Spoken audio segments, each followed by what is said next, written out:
Let S is a set of all the matrix A, which is of type 0, 1, 1, 1 along the first column, 1, A, B along the second column, and C, D, E along the third column.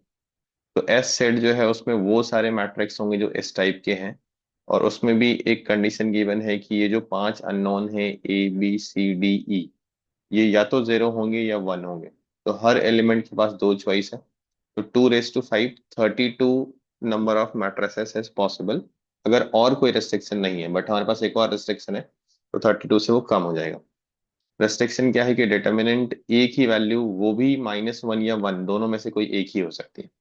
तो what is determinant A की value? Let's first find out that 0, 1, 1, 1 A B C D E. आप किसी भी रो या column के along expand कर सकते हैं, मैं आपका फर्स्ट रो के अलॉन्ग एक्सपेंड कर रहा हूँ।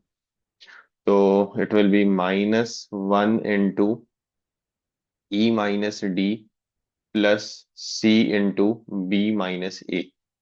तो ये आपका डिटर्मिनेंट वैल्यू आ रहा है D minus E plus C times B minus A. अब आप समझिए कि ए बी सी डी ई हर एक के पास दो चॉइस है, या तो वो जीरो होगा या तो वन होगा। तो इनके डिफरेंस के पास क्या चॉइस है? बी माइनस ए या डी माइनस ई, दोनों में से किसी की बात करें तो इनके पास क्या क्या चॉइस है? अब बी भी आपका जीरो या वन हो सकता है, और ए भी आपका जीरो या वन हो सकता है। तो ये डिफरेंस -1 मिनिमम हो सकता है जब ये जीरो हो और ये वन हो, या फिर जीरो हो सकता है जब दोनों बराबर हो, या फिर वन हो सकता है। Same thing here also, -1 zero या फिर वन।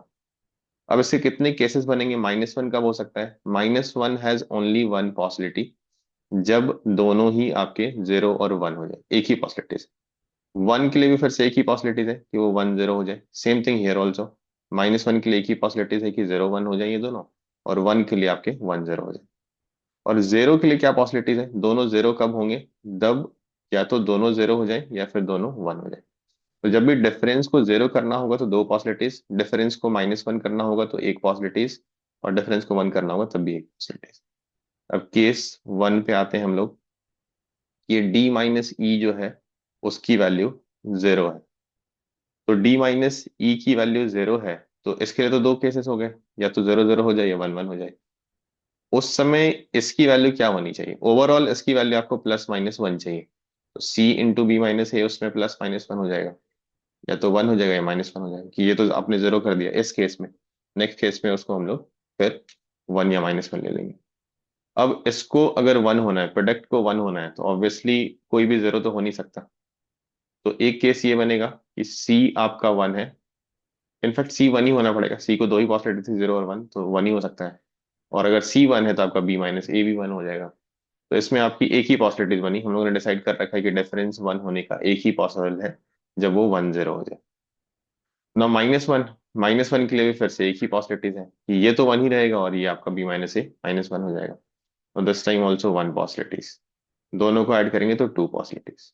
तो इसके लिए दो पॉसिबिलिटीज, और at the same time D minus E equal to zero has two possibilities. तो 2 × 2 4 हो गया केस वन से। नाउ केस टू में आप डी माइनस ई की वैल्यू वन या -1 करेंगे। तो हम लोगों ने ऑलरेडी डिसाइड कर रखा है कि डिफरेंस -1 होने की एक पॉसिबिलिटीज और डिफरेंस वन होने की एक पॉसिबिलिटीज। तो D minus E equal to +-1 की दो पॉसिबिलिटीज।